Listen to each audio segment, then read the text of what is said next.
Bismillahirrahmanirrahim. Allahumma salli ala Sayyidina Muhammadin wa ala alihi wa sahbihi wa barik wa sallim taslima. Ila hadratin Nabi Mustafa Rasulillah sallallahu alaihi wasallam wa kaffatil anbiya'i wal mursalin wa ilal malaikatil muqarrabin wa syuhada'i was salihin wal ulama wa lana wa khususan ila ruh almarhum al-syekh al-imam Abu Hamid Muhammad bin Muhammad al-Ghazali at-Tusi rahimahullahu ta'ala. syai'lillahi lahumul al-fatihah. A'udzubillahi minasyaitonir rajim. Alhamdulillahi rabbil alamin. Iyyaka na'budu wa iyyaka nasta'in. Ihdinas siratal mustaqim. Siratal ladzina an'amta 'alaihim ghairil maghdubi 'alaihim waladdallin.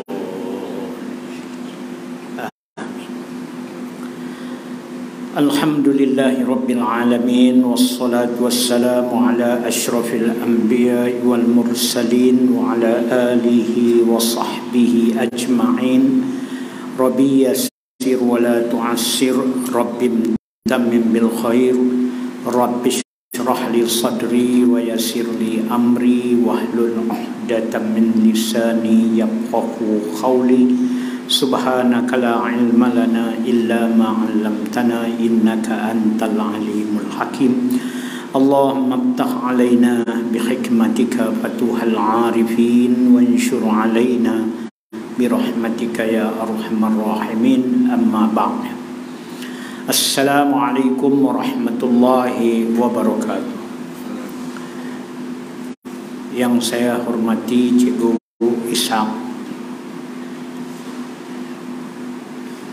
tuan-tuan dan puan-puan yang dirahmati Allah sekalian, bersyukur kehadrat Allah Subhanahu wa taala kita dapat bertemu dalam majlis ilmu pada pagi ini setelah saya kira lebih kurang 2 bulan kita berpisah kerana ada masa yang tak dapat kita nak tunaikan disebabkan oleh masing-masing ada kesibukan lah. Alhamdulillah, seperti mana Cikgu Ishaq sebut tadi, insya-Allah kita setiap kali kita buat kuliah menggunakan kitab Arba'in fi Usuluddin, kita akan buat secara langsung bagi mereka-mereka yang selama ini sudah mengikuti kita secara online. Dan saya pun sangat bersetuju waktu saya ada di Kedah selama 2 minggu, kalau dapat dimanfaatkan pada hari Ahad yang satu lagi, ya, bukan mestinya di sini Cikgu. Kalau di sini tidak ada kelapangan, mungkin saya akan cadangkan di tempat yang lain. Misalnya di mana-mana masjid ataupun di dewan yang ada pengajian, supaya bukan saja bila saya membaca kitab ini orang-orang yang ada di depan tu dapat manfaat, malah orang yang tak hadir pun dapat dibuat online. Selama ni saya buat online seorang-seorang di rumah, tak ada siapa di depan, jadi rugi juga kadang-kadang. Tapi waktu saya pergi Sabah, saya pilih di madrasah, kadang-kadang di bukan Makarimul Akhlak, kadang-kadang saya buat di Tarbiyatun Nisa. Di depan tu ada pelajar lelaki, pelajar perempuan, jadi kita siarankan di luar. Jadi kita tengoklah keadaannya. Kalau ada peluang di sini, kita buat di sini. Kalau tidak, saya akan aturkan pada hari Ahad yang satu lagi, minggu yang pertama dan kedua, di mana-mana tempat, dan kita bersiaran. Jadi orang yang tak dapat hadir pada majlis kita ini boleh mengikuti siaran langsung menggunakan Facebook Masjid Sultan Abbahiyah ataupun Facebook saya Johari Murad, ataupun Facebook Kompleks Pendidikan Islam Darul Hidayah madrasah saya. Itu tawaran yang kita buat. Saya bersama dengan rombongan daripada pengajian duha Masjid Sultanah Bahiyah yang mengikuti program dakwah saya di Sabah. Mereka pergi 13 hari bulan dan mereka balik, kalau tak salah saya, 17 hari bulan, 18 hari bulan. Saya pergi lebih awal 10, saya balik 23. Jadi saya ada 2 minggu. Kali ini mereka semua sekali 17 orang, tapi campur dengan pengiring saya, yakni timbalan pengurusi madrasah saya Syekh Muhammad Naim bin Haji Ahmad, dan setiausaha madrasah saya Ustaz Syazwan bin Kamis, dan 1-2 lagi. Jadikan kumpulan ini seramai 21 orang. Jadi alhamdulillah, saya ucap terima kasih banyak-banyak, memberi sokongan kuat kepada saya dan tim saya dalam kerja-kerja dakwah. Sekarang boleh tengok sendiri bagaimana kita mengumpulkan dana, dan dana itu telah kita bangunkan sebuah sekolah di sebuah pulau yang besar, pulau yang mengandungi 20,000 orang penduduk, tapi satu sekolah agama pun tidak ada. Jadi kitalah yang memulakan langkah ini supaya kita memberi peluang kepada penduduk Pulau Bangi dan juga pulau-pulau yang mengelilingi Pulau Bangi ini. Semua ada orang tinggal di sana, tetapi tak ada sekolah. Ada sebahagian tak ada peluang pendidikan. Untuk mereka datang tempat kita, kerana tempat kita menyediakan pendidikan free, percuma. Bukan setakat mengaji percuma, makan percuma, tinggal pun percuma. Jadi perkara ini kita buat di atas fi sabilillah. Jadi duit tuan-tuan, puan-puan sumbangan. Kadang-kadang tuan-tuan tak pergi bersama sana, tapi saya dapat kiriman ya daripada tuan-tuan dan puan-puan, dan sumbangan tiap-tiap bulan semua saya bank in di dalam madrasah untuk tujuan Pulau Bangi ataupun untuk tujuan Sabah. Pada hari lawatan itu saya menerima sumbangan daripada orang yang hadir dan wakil-wakil mereka sebanyak 16,500. Saya bawa duit cash tu 3 hari baru saya jumpa bank, sebab bank Islam hanya ada di Sandakan. Daripada Pulau Bangi mengambil masa dekat 7-8 jam baru sampai di Sandakan. Tidur dulu di Kundasang, kemudian besoknya baru saya menggerakkan perjalanan, baru jumpa bank Islam di Pekan Sandakan.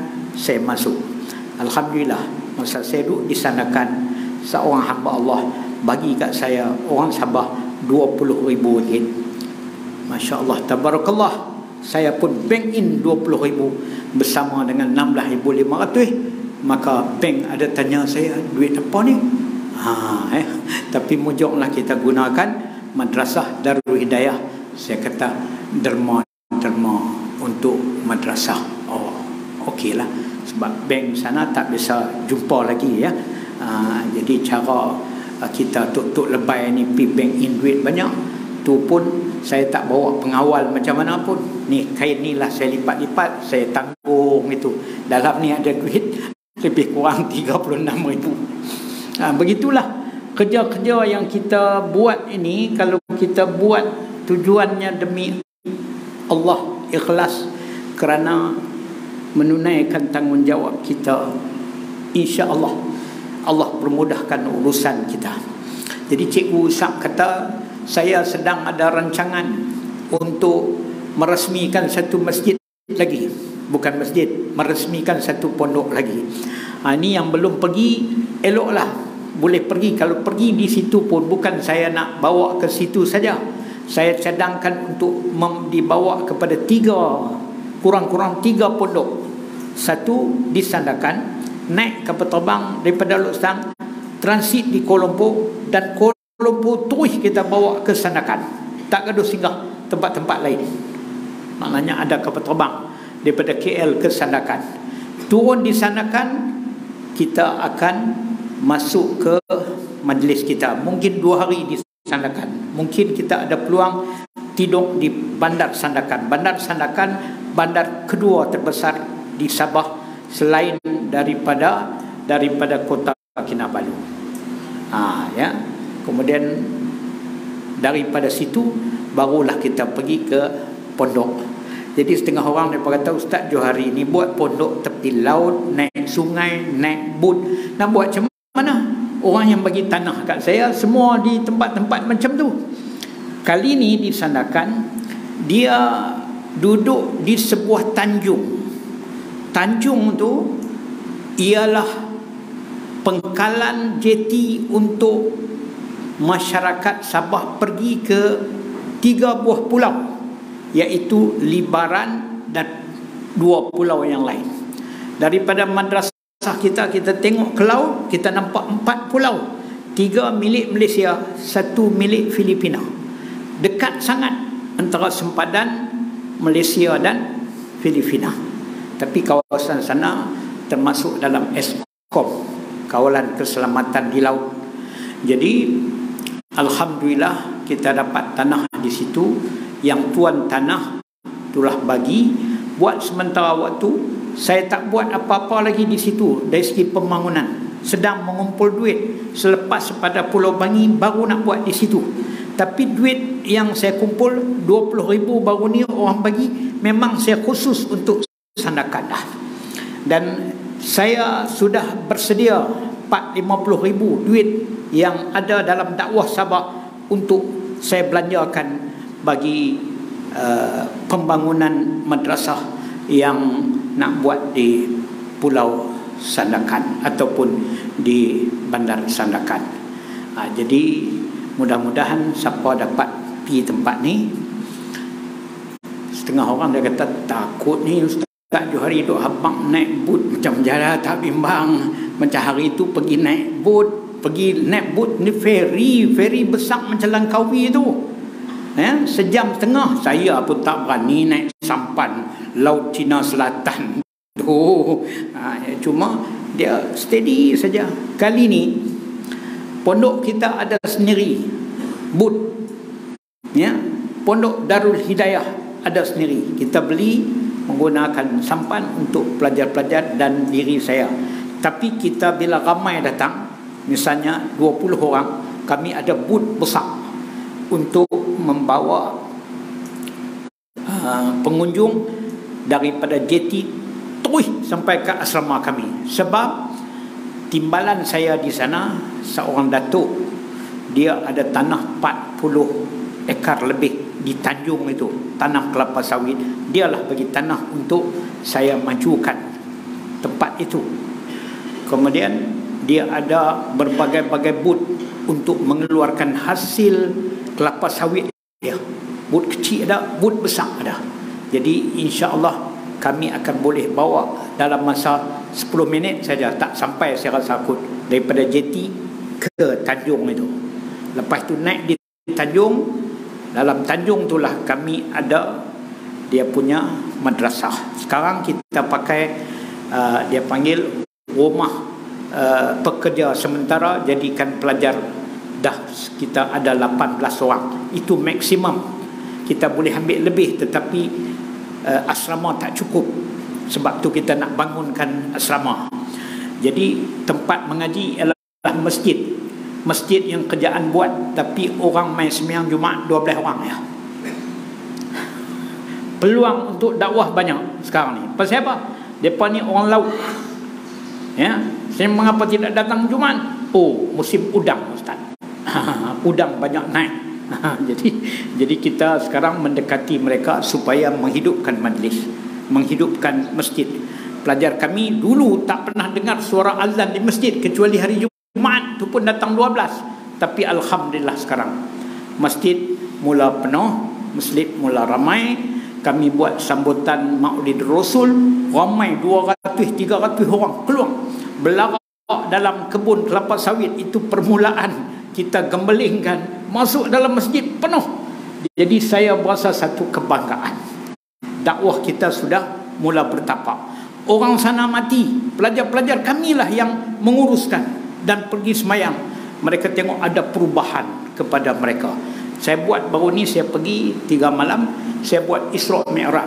Hadir bawa dengan kuih macam dulu-dulu. Yang seberang sungai mai dengan sampan, yang dalam tanjung tu berjalan kaki. Satu benda yang nampak, alhamdulillah. Di tanjung itu, datuk timbalan saya tu ada 4 buah chalet yang betul berdepan dengan laut. Laut dia tak ganas, laut dia cantik. Malah pantai dia tu 1/2 kilometer, kalau turun baru sampai kat lutut.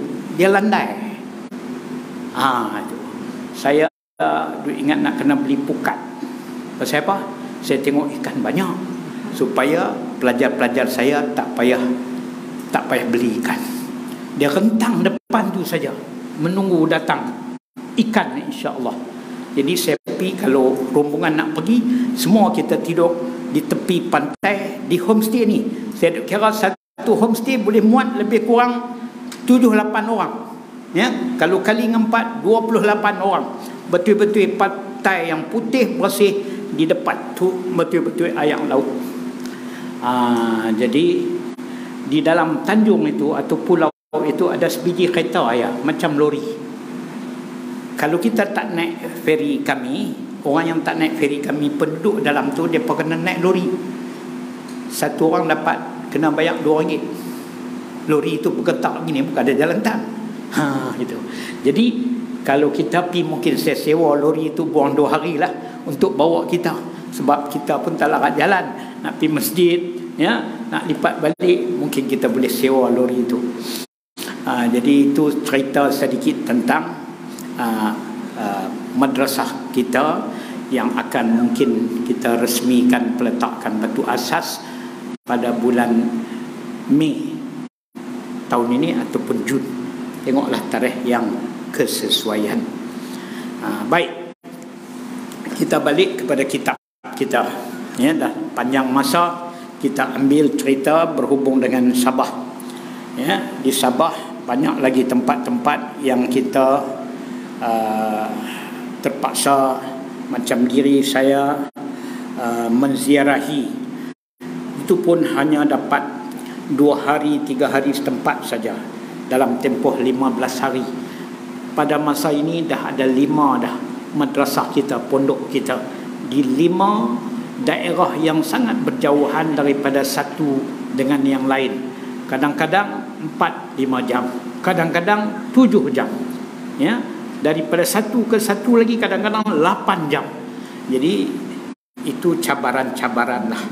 Tapi alhamdulillah masih sihat Allah bagi, dan masih mampulah untuk pergi bersama pelajar, bersama jemaah orang kampung dan sebagainya. Baik, kitab yang kita baca ini kitab yang jarang-jarang saya tengok dibaca. Kalau saya lihat di dalam kitab, di dalam YouTube, ada kitab ini lebih kurang 3 orang baca. Ya, di Indonesia pun ada, di Malaysia sangat kurang lah. Di Indonesia ada 2, tapi di Malaysia saya tengok ada seorang yang baca. Jadi saya tak baca kitab asal di dalam bahasa Arab. Yang saya gunakan kitab asal itu untuk rujukan saja. Ya, jadi memandangkan kitab ini sudah ada terjemahan di dalam bahasa Malaysia, Arba'in fi Usuluddin, kita pilih kitab yang bahasa Malaysia. Harga dia lebih kurang RM20. Boleh didapat di mana-mana kedai buku yang ada di Al-Ustaz ni. Jadi mengapa kita pilih kitab Arba'in fi Usuluddin? Kerana sangat istimewa kitab ini. Saya pun tak pernah mengaji kitab ini. Kalau saya mengaji kitab Imam Ghazali yang kitab-kitab lain.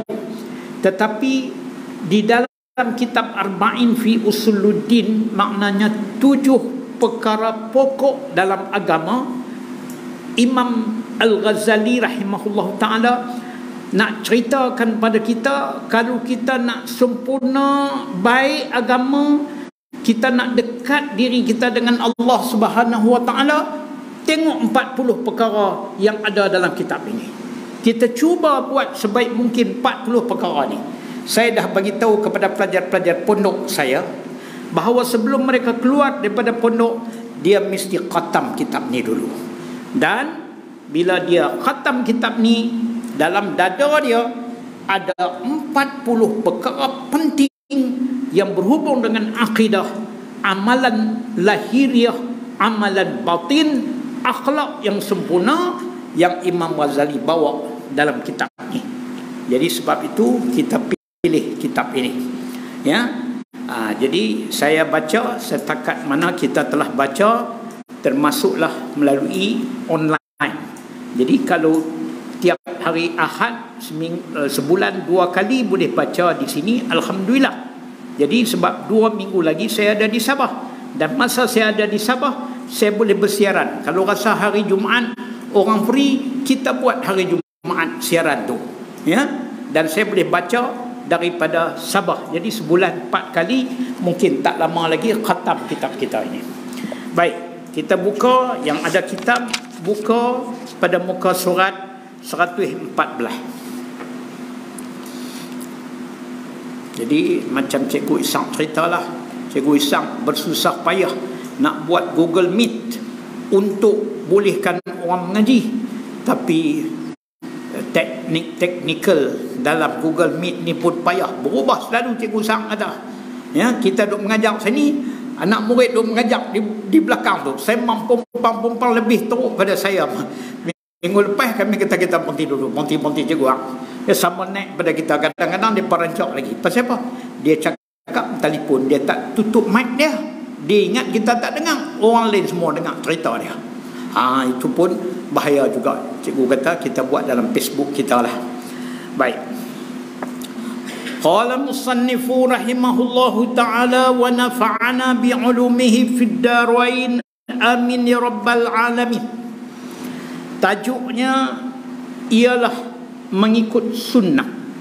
Imam Ghazali kata nak sempurnakan agama kita, salah satu daripada pokok utama dalam agama ialah ikutlah sunnah Nabi sallallahu alaihi wasallam. Bila kata ikut sunnah, kita ikut perkataan Nabi, kita ikut perbuatan Nabi, dan kita ikut akhlak Nabi. Ya, jadi dengan cara itu pastilah kita akan mendapat cahaya daripada peradaban Nabi sallallahu alaihi wasallam. Kerana peradaban dan akhlak Nabi adalah datang daripada wahyu Allah melalui Al-Quran. Maka cahaya Al-Quran itu telah masuk kepada Nabi, dan sudah tentulah kalau kita ikut peradaban, adab-adab dan akhlak Nabi, nescaya kita akan mendapat daripada Al-Quran itu cahaya iman, cahaya amal, cahaya akhlak yang mulia. Jadi sebab itu Imam Ghazali nak cerita dekat kita, apa sebab kita kena ikut akan sunnah Nabi sallallahu alaihi wasallam. Kalau kita nak tengok akan sunnah Nabi berhubung dengan sifat-sifat pribadi Nabi, kita buka kitab hadis Syama'il Muhammadiyah karangan Imam At-Tirmizi rahimahullahu ta'ala. Baca tentang akhlak dan juga pribadi Nabi di dalam tu. Kita boleh buka kitab-kitab hadis yang banyak terjemahan di dalam bahasa Melayu sekarang tentang perbuatan-perbuatan Nabi dan perkataan-perkataan Nabi. Tapi dalam kitab ini tidak banyak didedahkan tentang hadis-hadis yang berkaitan dengan pribadi Nabi. Cuma Imam Ghazali nak huraikan kita apakah kelebihan kita mengikut sunnah Nabi sallallahu alaihi wasallam. Baik, saya bacakan di muka surat 114 perenggan yang kedua. Maka manakala keadaan gerakkan anggota badan, termasuk gerakkan fikiran, diukur oleh timbangan yang adil, terciptalah dalam hati bentuk yang adil dan lurus, sehingga tersedialah untuk menerima hakikat dengan sifat yang benar dan lurus. Sebagaimana tersedianya cermin yang rata menerima bayangan gambar yang sebenar tanpa cacat dan celah. Apa maknanya? Maknanya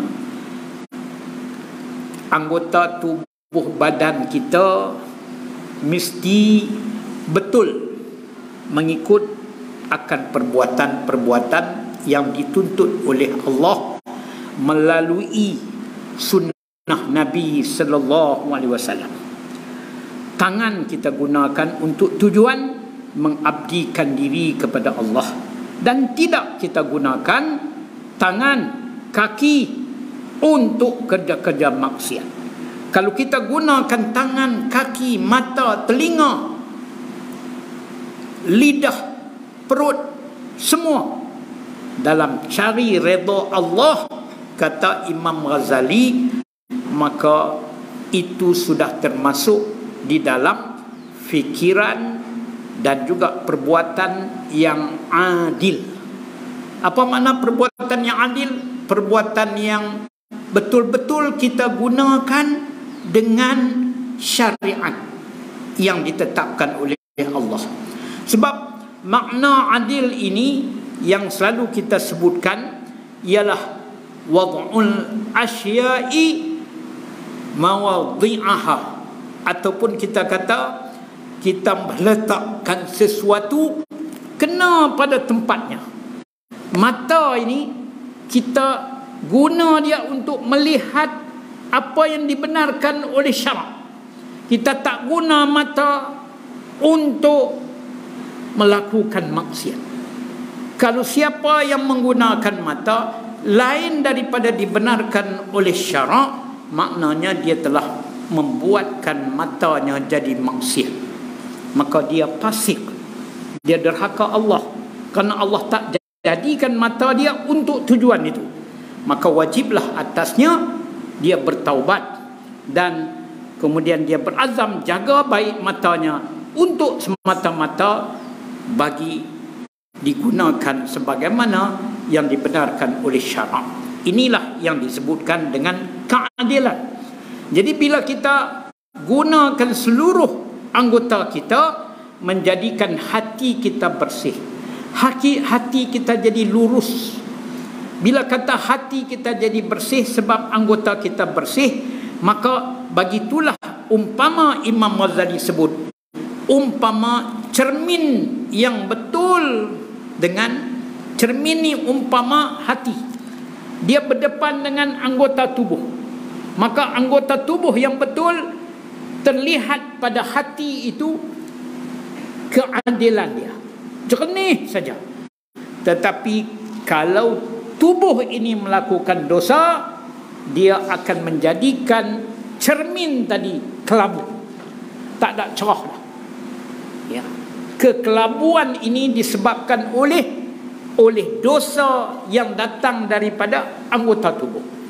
Sebab itu banyak hadis-hadis Nabi sallallahu alaihi wasallam menceritakan kepada kita, anggota-anggota hati berpesan kepada anggota-anggota tubuh, luruskan kamu supaya kami lurus. Hati pula berpesan kepada tangan, wahai tangan, luruskan kamu sepanjang hari ini supaya hati pun tidak belok. Sebab apa? Kalau tangan ini nakai sangat, hati ini gundah gulana. Dia nak jadi pemarah, dia nak jadi perongos. Sebab tangan ini suka pukul orang misalnya. Maka masing-masing dia kena jaga anggota tubuh kita, sebab anggota tubuh kita mencerminkan akan kebaikan pada hati. Dan bila hati pun lurus, maka tersucilah diri seorang daripada nafsu syahwat ataupun daripada nafsu yang lebih teruk daripada nafsu kebinatangan. Ini Imam Ghazali cuba nak huraikan kepada kita. Sebab itu dia suruh kita ikut sunnah Nabi. Kerana sunnah Nabi menunjukkan akhlak, menunjukkan peradaban, adab-adab yang datang daripada Allah, yakni Nabi kita Muhammad sallallahu alaihi wasallam. Selalu Nabi berdoa kepada Allah supaya Allah menunjukkan kepada baginda akan adab dan kemuliaan akhlak. Nabi tak pernah tinggal, walaupun Nabi itu maksum, tapi Nabi tetap berdoa. Kalau Nabi tetap berdoa, lebih-lebih kita lah. Nabi berdoa, Allahumma hassin qalbi, Allahumma hassin qalqi wa quluqi. Lebih kurang maksudnya, ya Allah, perelokkanlah, ya Allah, perelokkanlah kejadianku dan akhlakku. Itu Nabi berdoa, dan Allah perkenankan doa Nabi kerana Allah suruh Nabi berdoa.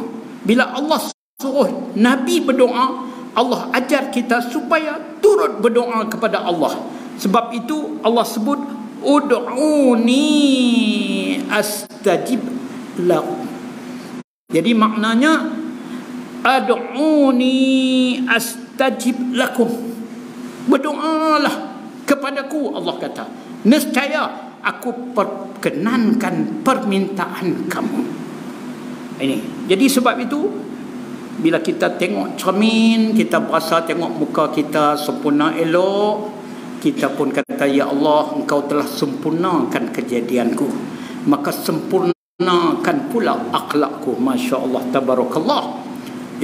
Kita tengok apa yang kecantikan pada tubuh kita, kita kata masya Allah, tabarakallah, ya Allah, engkau telah mengelokkan kejadianku, elok pula nafsuku, elok pula hatiku.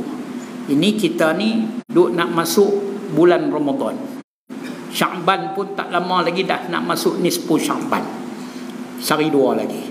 Maka elok sangat kita mula melatih diri kita untuk memasuki Ramadan. Bulan yang Allah latihkan nafsu kita. Bulan yang Allah Ta'ala sekolahkan nafsu kita sepanjang tempoh itu, supaya keluar kita daripada Ramadan, nafsu kita sudah terlatih untuk menghadapi 11 bulan-bulan yang lain dengan akhlak yang terpuji. Mudah-mudahan. Baik.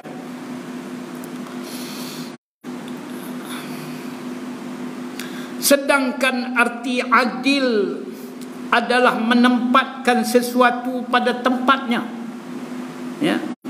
Jadi Nabi sallallahu alaihi wasallam bersabda, "Zu' syai'un fi mahalli."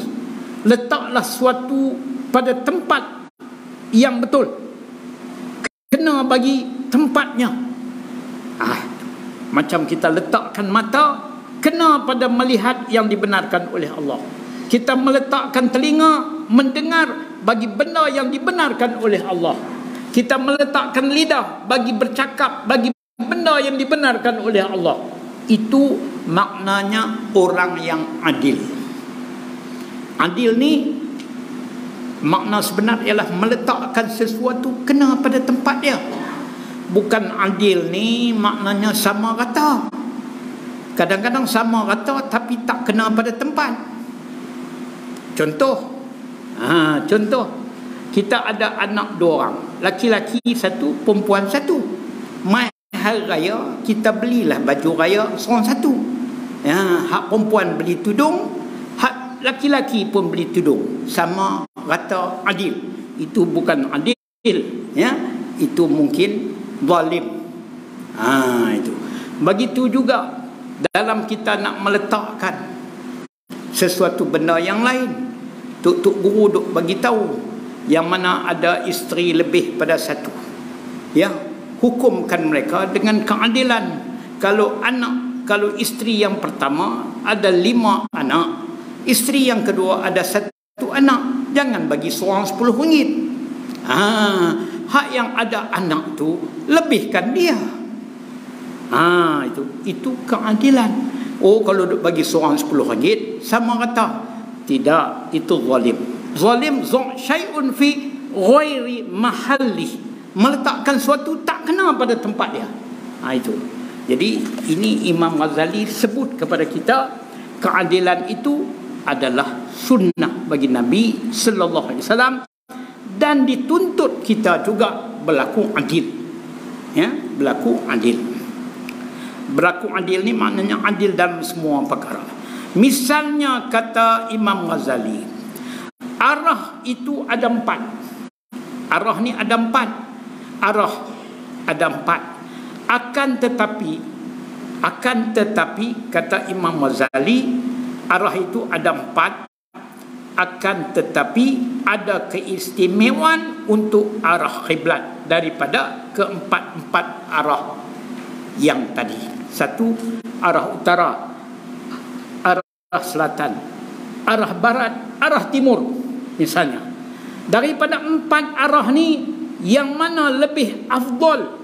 Kata Imam Ghazali, Nabi telah menetapkan arah kiblat itu yang afdal. Maka bila kita tahu arah kiblat itu adalah arah yang ditetapkan kerana kemuliaan arah, maka yang namanya adil adalah kamu mesti menghadap kiblat ketika berzikir. Itu dia. Bukan tak boleh berzikir dengan membelakangi kiblat, tetapi lebih aula dan ada pahalanya, kerana menghadap kiblat itu ada bahagian yang mulia yang dapat pahalanya. Begitu juga kita beribadat, apa saja ibadat kita beralihkan ke arah kiblat. Dan berwuduk, sebaik-baik wuduk cari tempat yang menghadap kiblat. Dan kamu mesti berpaling dari arah tersebut. Kita kena berpaling, menjauhi daripada menghadap kiblat ketika buang air. Sebab tu di jamban-jamban rumah kita tu jangan duduk menghadap kiblat atau membelakangi kiblat. Biar kita menghadap ke sana atau ke sini, tidak ke sana. Walaupun boleh dibenarkan pada syarak dengan menutupkan tempat itu dengan berdinding. Kalau dah tak boleh buatlah, maknanya dah macam tu, tutupkan dengan dinding supaya terhalang. Tapi kalau sebolehnya belum buat lagi, desainkan jangan membelakang kiblat atau menghadap kiblat bagi perkara-perkara yang tak elok. Seperti membuang najis ataupun membuang air besar, air kecil. Dan ketika begitu juga, dan ketika membuka aurat, sebagai usaha menampakkan kemuliaan sesuatu yang memang jelas mulianya. Mulia mana? Mulia pilihan kiblat pun, pilihan arah pun. Demikian pula kata Imam Ghazali, anggota badan bahagian kanan memiliki kelebihan dibanding kiri. Masya Allah, tabarakallah. Saya baru jumpa dengan anak murid kepada Syekh Ahmad Fahmi Zamzam Al-Banjari An-Nadwi Al-Maliki rahimahullahu ta'ala, yang lebih setahun 2 bulan sudah, setahun 3 bulan sudah kembali ke rahmatullah. Murid ini telah diberikan tanggungjawab untuk menyambung usaha-usaha meneruskan madrasah-madrasah yang ada dibina oleh Syekh Ahmad Fahmi. Nama dia Ustaz Farhan. Jadi hafizahullah ta'ala, dia datang bawa 2 orang murid Syekh Fahmi rahimahullahu ta'ala yang belajar 9 hingga 10 tahun dah kepada Syekh Fahmi untuk berkhidmat di madrasah yang kita usahakan di Kundasang. Jadi sekarang kita dah dapat 2 guru. Saya nak cadang memulakan selepas daripada hari raya puasa nanti, sebab waktu Ramadan ni banyak pondok-pondok cuti, tak berapa sesuai. Tapi mereka dah mulakan khidmat kerana saya hantar 3 orang pelajar saya yang terlatih di Kiulu memasuki menemani mereka di Kundasang, sambil mereka mengaji kepada 2 orang ini. Dan juga saya telah menyusun bersama jawatan kuasa madrasah orang-orang kampung di Kundasang dapat mengaji siang dan malam dengan Al-Quran dan Fardu Ain. Jadi saya ada tanya mereka tentang pengakhiran hari bagi Syekh Ahmad Fahmi Zamzam sebelum meninggal dunia.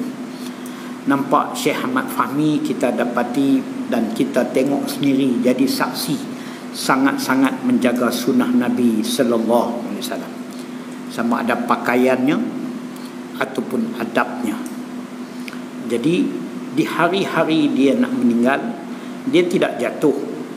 Sangkaan orang dia stroke, dia tidak jatuh sebab dia pada masa itu balik daripada Kedah ke sana, dia tak pernah pakai kursi roda lagi sebab dia cuma bertongkat saja. Walaupun di sini pada satu masa kesihatan dia agak merosot, tetapi sebelum dia balik Allah izinkan dia itu kembali pulih. Dia pun ada pernah telefon kepada saya, ucap terima kasih kepada saya dengan asbab saya membawa seorang tabib yang dia rasa, dia kata dia lega banyak dengan amalan yang diberikan oleh tabib yang datang daripada Kelantan, yang seorang tuk guru pondok mai rumah saya perkenal kepada Syekh Ahmad Fahmi Zamzam. Dan lepas itu dia balik ke sana, dia dah tak pakai kursi roda. Tetapi sampai satu hari waktu nak meninggal, pada malam itu dia berasa macam dia dah hampir dekat dah, tapi dia tak cakap kepada siapa-siapa. Cuma dia kata dia nak minta, dia sebenarnya dia kata dia nak semayang jamak dulu malam ni. Jamak apa? Maghrib dengan Isyak. Dia bagi reason, dia bagi sebab, dia kata dia berasa keuzuran. Sebenarnya ni Allah bagi petunjuk kat dia. Dia semayang maghrib, dia mati dalam Isyak. Dia semayang maghrib tu dekat Isyak dia mati. Maknanya di Isyak pun dia dah buat dah. Ini satu kelebihan bagi ulama-ulama yang Allah Ta'ala kasih mereka. Kemudian dia nak mandi dulu. Dia nak mandi. Dia ambil wudu, dia keluar, dia pergi semayang tadi. Habis semayang, dia nak mandi. Saya tanya, adakah kamu meneman Syekh mandi? Tidak. Isteri Syekh, makcik. Isteri Syekh, makcik. Isteri yang kedua.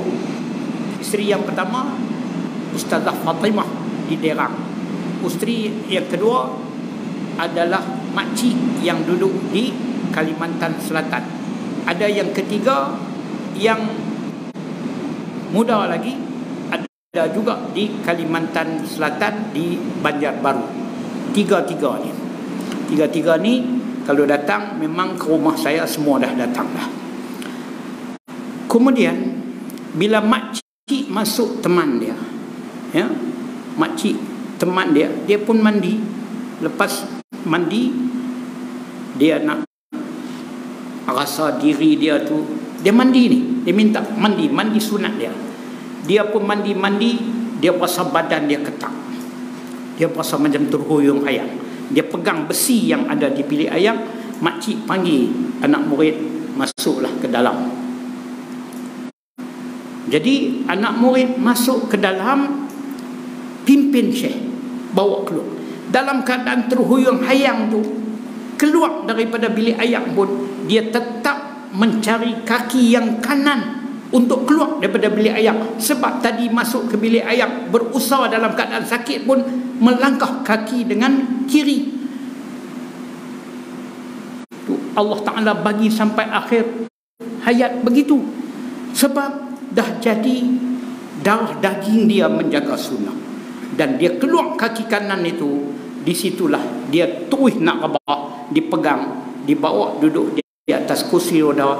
Dia dah tak sedap dah, sehingga dibawa ke hospital. 3 hari 2 hari dia pun meninggal dunia.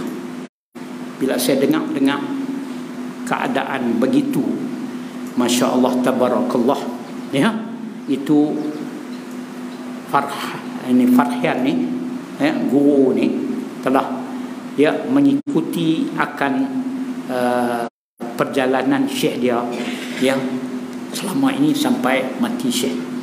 Allah, mudah-mudahan Allah pun tunjuk kepada kita, ya, berkat kepada kita tentang perjalanan sunnah ini, mudah-mudahan. Baik, kita sambung sikit lagi. Kalau ikut pukul 9.30, ajak sikit ya, lajak sikit, sebab tadi ambil masa panjang dah saya cerita bab Sabah. Boleh ya? Saya pun tak boleh lama-lama. Hari ini lawatan pengurusi dan ahli lembaga pengarah Yayasan Islam Kedah, termasuk CEO dia, ke Pondok Darul Hidayah. Kemarin Tengku Yusof membawa geng-geng jejak ulama Nusantara 60 berapa orang, 1000 pondok, ya, untuk suruh pondok cerita pengalaman pondok dan dakwah.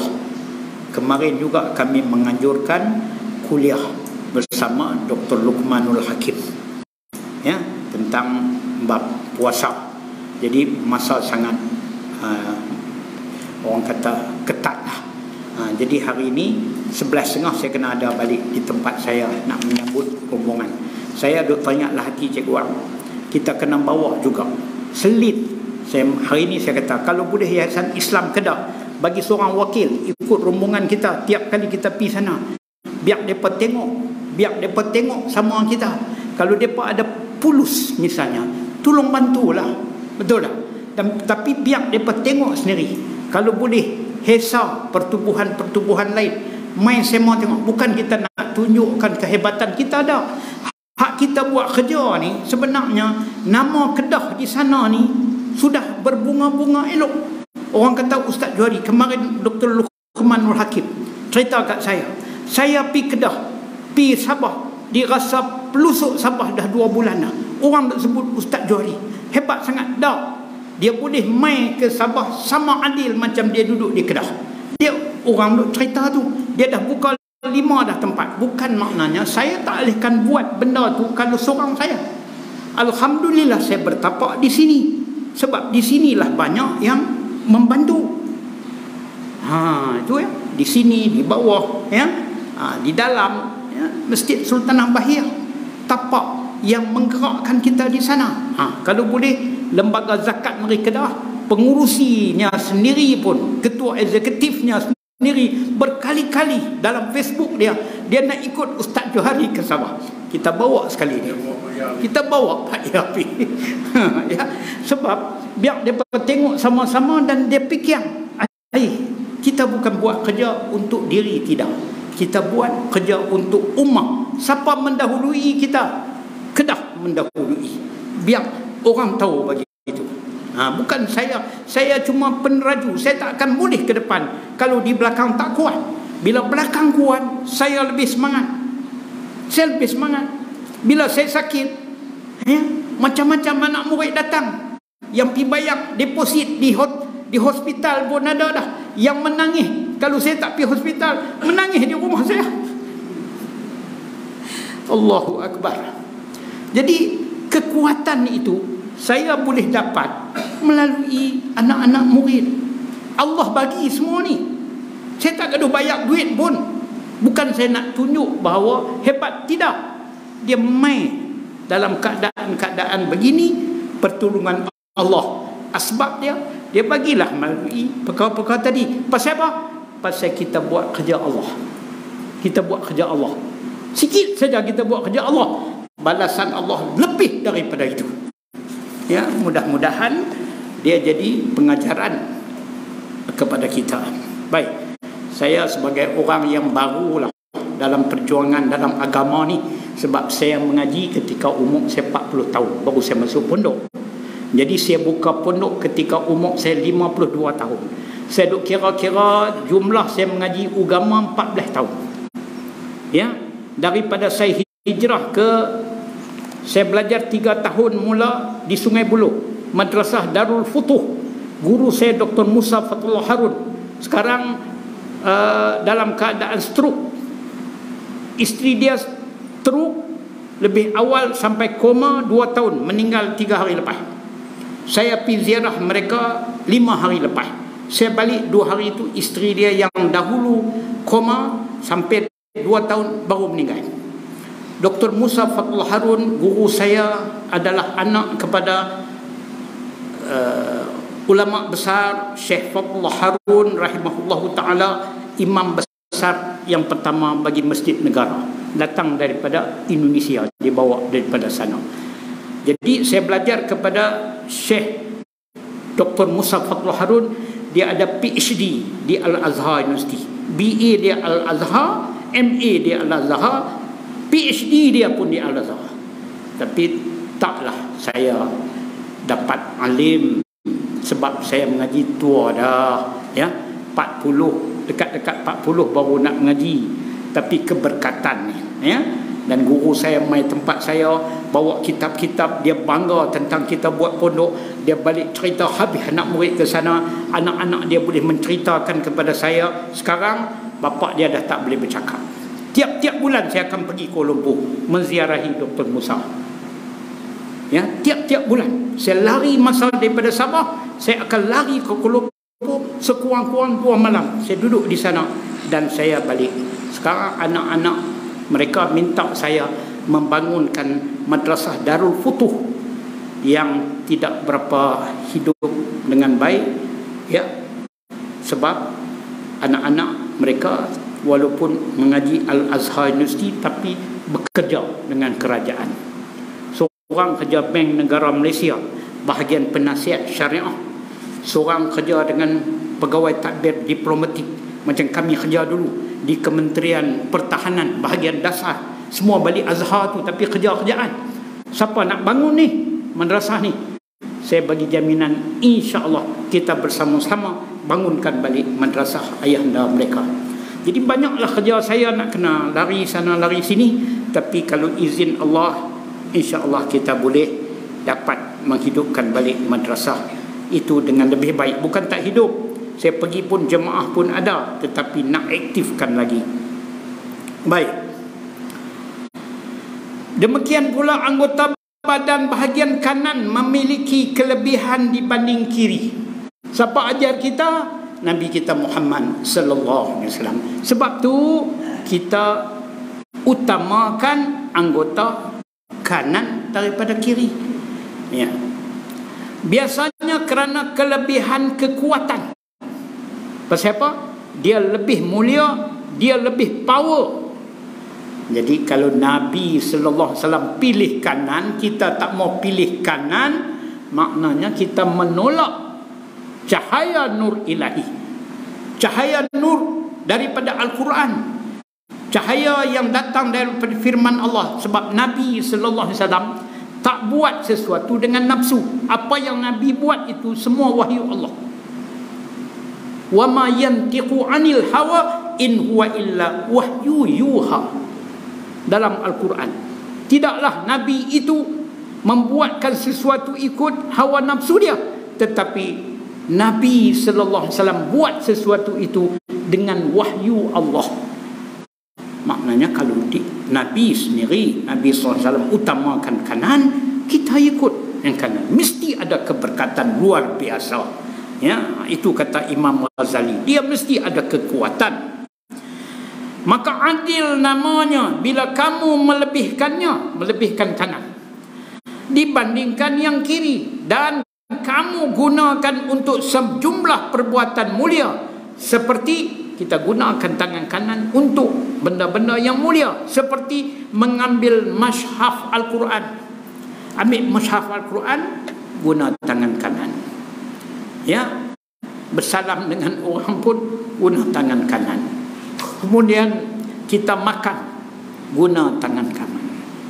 Ya, Nabi ada sebut kul biyamini, makanlah dengan tangan kananmu. Sementara itu kamu biarkan tangan kirimu untuk membersihkan kekotoran. Hak kiri untuk tujuan hak bersih kekotoran. Dan memegang benda-benda kotor kiri ini. Itu dia. Demikian juga memotong kuku misalnya adalah macam membersihkan tangan. Maka itu termasuk memuliakan. Kita buat benda ni ialah kerana memuliakan. Memuliakan mana? Memuliakan sunnah. Bila kita memuliakan sunnah, kita memuliakan wahyu Allah. Oleh kerana itu kamu mesti memulakan dengan yang paling mulia dan utama. Jadi kita mulalah yang mulia dan yang utama, yang afdal. Afdal kanan daripada kiri. Kita nak keluar daripada masjid, kita nak keluar daripada rumah, mulakan kaki kiri dulu. Itu. Kita nak masuk ke dalam tandas, masuk dengan kaki kiri. Kita nak keluar dengan kaki kanan. Kita masuk masjid dengan kaki kanan. Diceritakan bahawa seorang ulama besar, Sufyan As-Sauri rahimahullahu ta'ala, ulama yang kita katakan waliullah terbesarlah zaman dulu, ya. Beliau dikatakan satu hari tersilap kaki langkah. Tersilap kaki, terlangkah masuk, tapi dia tak masuk. Dah suar kaki, tapi dia tarik balik. Terkiri, suar kaki terbalik kiri. Dia menggelarkan dirinya seperti lembu jantan. Maka tergelarkan nama dia Sufyan As-Sauri, yakni Sufyan lembu jantan. Pasal apa? Dia hukum dirinya kerana ikut suka kaki yang nak masuk macam lembu. Sampai macam tu, ya, ulama-ulama menjaga, ya. Kifarah dia buat begitu, biar dia dikenal dengan lembu jantan. Ini waliullah. Pasal apa? Kerana memuliakan akan anggota yang kanan dulu. Jadi harap-harap kita dapat melaksanakan ini. Itu lebih mulia, lebih utama. Mungkin saja akalmu tidak mampu memikirkan sendiri. Mungkin sahaja akalmu tidak mampu memikirkan sendiri mengenai urutan dalam masalah itu. Akal kita tak boleh nak fikir apalah kelebihan kanan dengan kiri kalau tanya kepada akal, ya. Tapi kalau kita tanya kepada wahyu, kita tanya kepada Nabi sallallahu alaihi wasallam, kita tanya kepada ulama-ulama yang mengambilkan daripada Al-Quran dan hadis, sudah tentu kita tahu kelebihan-kelebihannya. Kalau fikir benda akal tak akan nampak situ. Maka tak semuanya kita boleh gunakan akal. Akal mesti berpaksikan kepada wahyu. Oleh kerana itu ikutlah sunnah, kata Imam Ghazali, dan mulalah dengan telunjuk kanan. Ya, ni telunjuk kanan. Telunjuk kanan sangat mulia, sebab telunjuk inilah duduk kita gunakan ketika kita solat. Bagi kita tahiyat. Maka tahiyat ni pula kan, waktu kita tahiyat awal, tahiyat akhir. Jadi bila kita letak tu, mata kita masa tu ialah memandang kepada tempat sujud. Setiap waktu kita semayang, mata kita semua tuntut sunan tengok tempat sujud.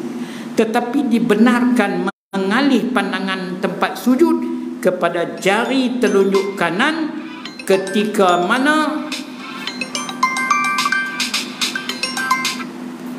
mana kita berkata asyhadu an la ilaha illallah. Masa tu mata kita beralih tengok jari telunjuk. Jari telunjuk inilah yang kita sunat, kita ajarkan orang yang nak masuk Islam dengan angkat tangan dengan telunjuk inilah. Jadi dalam hal-hal ni kita memuliakan tangan kanan, dan kalau jari yang mana lebih mulia, telunjuk inilah. Dia ya. Oleh kerana itu ikutlah sunnah dan mulakanlah dengan telunjuk kanan, sebab tangan lebih mulia daripada kaki dan kanan lebih mulia daripada kiri. Sementara telunjuk yang digunakan untuk berisyarat ketika pengucapan kalimah tauhid. Kalimah tauhid ni la ilaha illallah Muhammadun Rasulullah, lebih mulia daripada semua jari. Ni, hak ni lebih mulia daripada semua jari. Kemudian kamu bergerak dari telunjuk kanan. Lepas tu baru kita pindah daripada yang mulia ini ke kanannya, baru balik kepada kiri. Itu pun sunnah Nabi. Demikian juga telapak tangan memiliki punggung dan muka. Punggung ni maknanya belakang. Ya, tapak tangan dia ada belakang, dia ada depan. Belakang ni dia panggil punggung. Ini bahasa Indonesia. Saya rasa kitab ni Indonesia mula terjemah, ya, sebab banyak bahasa-bahasa Indonesia. Dan muka di depannya. Tapak tangan ni. Bahagian mukanya, bahagian depan ni adalah yang saling berhadapan. Jika kamu menempatkan telapak tangan sebagai muka tangan, maka jari telunjuk kanan berada di sebelah kanan jari tengah. Betul lah. Kita angkat tangan ni, telunjuk tangan kita ni dia duduk selepas daripada jari tengah. Sebab kita angkat tangan begini. Ni. Jadi telunjuk dia duduk sebelah kanan kepada jari tengah. Kemudian buatlah kedua tangan saling berhadapan pada mukanya. Ya, pada muka ni, ya, muka tapak. Anggaplah setiap jari tangan sebagai pribadi. Kemudian kamu memutarkan pemotong kuku bermula dari telunjuk sampai kamu berakhir pada jempol tangan kanan. Jempol ni bahasa Indonesia. Saya pun tak biasa. Saya tekan tengok dalam Google. Tok guru dia kena cari Google lah. Type jempol. Apa dia? Ibu jari. Dia ada habang dia. Google habang. Jempol ibu jari. Ni. Maknanya kita mula kerat kuku di sini dulu, di habis sebelah kanan, baru kita tamat di ibu jari. Ni tuan-tuan kena bukalah dalam kitab hadis, ya, cara memotong kuku yang betul, ya. Itu dimuliakan. Tu dalam soal-soal itu Nabi buat benda tu, dan kita dituntut mengikut sunnah ini kerana dia mempunyai kelebihan dan keberkatan. Kemudian demikian yang dilakukan oleh Rasulullah sallallahu alaihi wasallam. Hikmah, kata Imam Ghazali, dalam masalah yang telah kami sebutkan di atas, hikmah, kegunaannya, kelebihannya adalah jika kamu membiasakan menjaga sikap adil dalam setiap gerakan-gerakan kecil, maka keadilan dan kebenaran menjadi cara yang mudah dalam hatimu. Apa Imam Ghazali nak ajak kita? Maknanya kalau kita utamakan sunnah pada benda-benda yang kecil ni, kita ambil berat dah. Hak kanan kita lebih utama daripada kiri misalnya. Nampak? Maka sudah pastilah kita dapat melakukan keadilan yang lebih besar dalam hal-hal yang lain. Kalau kita berat sini. Sebab tu saya, pelajar-pelajar pondok saya duduk di dalam pondok, dia kena pakai serban. Di Sabah pun cikgu pergi sana, pelajar-pelajar saya semua tak tinggal serban. Sebab apa? Saya kata, kalau hampa boleh jaga serban ni selama hampa duduk di dalam pondok, saya yakin bila hampa balik ke kampung, hampa tak kosongkan kepala hampa dengan serban ataupun kepiah. Kalau kamu takut nak pakai serban, setidak-tidaknya kerana kamu biasa berserban, kamu pakai kepiah. Kalau saya syaratkan hampa pakai kepiah saja, hampa mudah buka kepiah, balik di rumah hampa boyan, tak ada kepiah. Dan bila saya terapkan benda ni, saya jumpa anak murid saya waktu cuti, macam di Pulau Bangi. Anak murid saya ada 4 orang yang saya bawa daripada Pulau Bangi mengaji di Kiulu Tamparuli, 7 jam, 5 jam perjalanan. Jadi bila mereka mengaji, ada satu masa saya masuk ke Pulau Bangi, waktu-waktu yang tertentu mereka cuti, saya jumpa anak murid saya di Pekan Kudat. Bila saya tengok yang pakai kepiah duduk jalan tu, saya yakin mesti anak murid saya. Saya pergi dekat, tengok-tengok, betul, Masya Allah, Norijam namanya. Saya yakin pasal apa? Kalau duduk biasa pakai serban, dia tak akan buang terus serban, setidak-tidaknya dia lekat. Itu sebab orang tanya saya, syadid sangat ni ustaz ni, macam ketat sangat kat mereka ni. Tapi ada hikmah dia. Kalau kita kata pakailah lebay, lebay dia cabut saja tak ada apa. Bila pakai serban sunnah, dia buang yang ni. Pasal apa dia tak bawa ni pakai serban balik kampung, confirm kena jadi imam, dia kata. Mengaji tak habis lagi, confirm pergi masjid orang tolak jadi imam. Saya baru belajar ustaz, jadi saya pakai kepiah biasa supaya sama dengan orang ramai. Tiapalah, itu kamu belum pandai. Tapi kalau sudah pandai, ikat serban, ya. Itu contoh nak jadikan dia panggil kebiasaan. Begitulah Imam Ghazali, dia sebutkan bahawa berlakulah adil pada masalah-masalah yang kecil. Bila kita adil pada masalah kecil, dalam hal-hal sunnah, nak makan pun mula kanan, nak ambil benda pun dengan kanan, pastilah kita akan menjaga keadilan dalam hal-hal yang lebih besar. Masya Allah, tabarakallah. Sebab tu Rasulullah ajarkan kat kita, dalam hal yang kecil pun dia jadi ibadat. Apa jadi ibadat? Dapat pahala. Ya, sebab apa? Sebab kita mengikut sunnah. Jadi dalam hati kita tu dah orang kata jadi kebiasaan. Ya. Gambarannya merata. Dengan sebab itu kamu bersedia menerima gambaran kebahagiaan.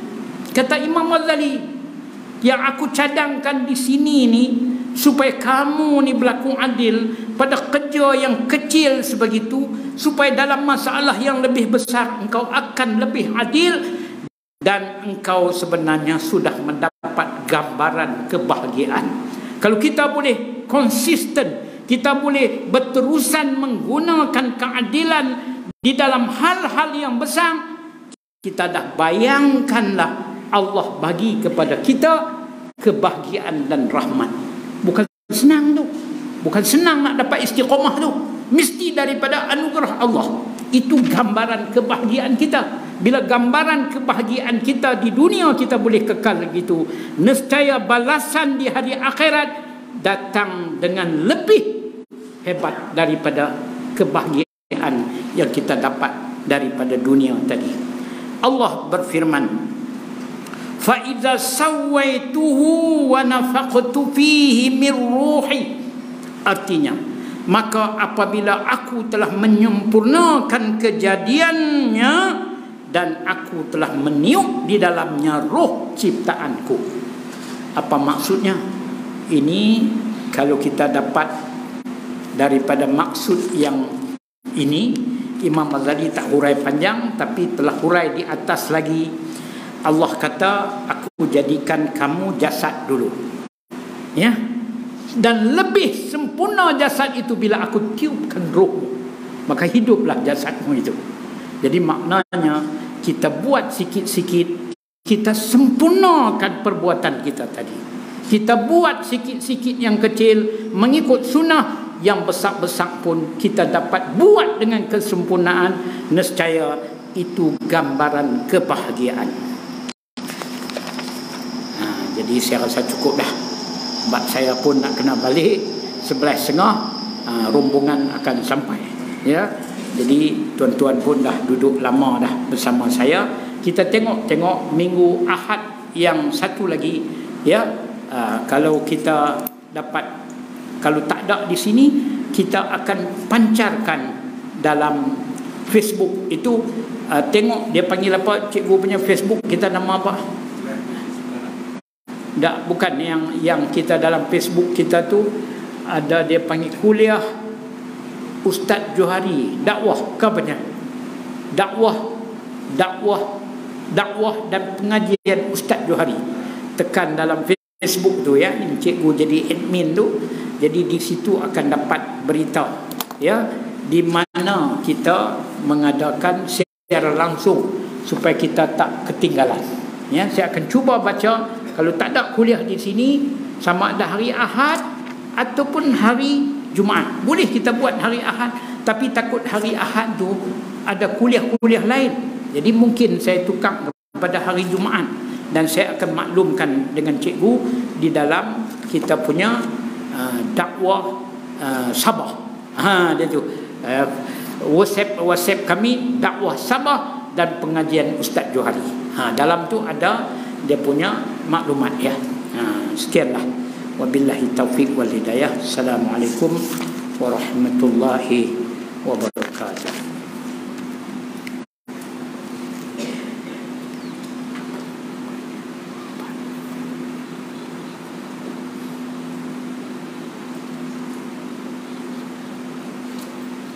Bismillahirrahmanirrahim. Alhamdulillahil alamin wassalatu wassalamu ala asyrafil anbiya wal mursalin wa ala alihi wa sahbihi ajma'in. Allahumma 'allimna ma jahilna wa zakirna ma nasina. Rabbi faqihna wa faqih ahlana wa qarabatin lana fi dinina wa hasbunallahu wa ni'mal wakil wa la hawla wa la quwwata illa billahil 'aliyyil 'azim.